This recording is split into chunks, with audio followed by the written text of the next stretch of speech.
It is hard to imagine now, but at the time, obtaining an official charter from the state of Georgia to incorporate the city of Atlanta was a contentious topic. Many who lived in the town objected to making Atlanta an official city because of the expense, the regulations, and the obligations that came with municipal incorporation. While showing promise, Atlanta in the mid-1840s was still little more than a frontier railroad town where drinking, gambling, cockfights, prostitution, and unruly behavior were the order of the day, and a lot of folks wanted to keep it that way. There were over 40 saloons in the town which had no sheriff, no police force, no jail, and apparently no interest in obeying the few regulations the town's commissioners attempted to enforce. It was pretty much a free-for-all.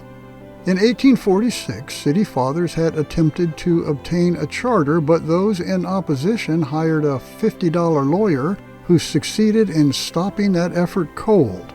Not to be deterred, in December of the following year, the Orderly Party, as pioneer citizen Jonathan Norcross referred to them, went back to the Georgia legislature and succeeded in obtaining an official charter for the city of Atlanta.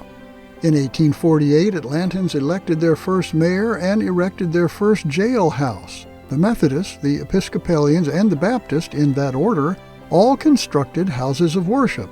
And a presidential election which pitted the Whig Party's Zachary Taylor against Democratic candidate Lewis Cass sparked an argument between two Atlantans that resulted in Atlanta's first recorded homicide.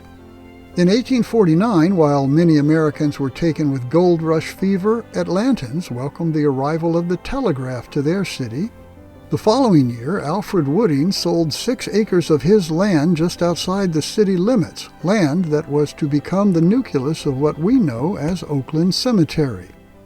The little town by the railroad tracks was growing up. Newcomers, it seemed, were arriving almost daily, and the town was spreading out.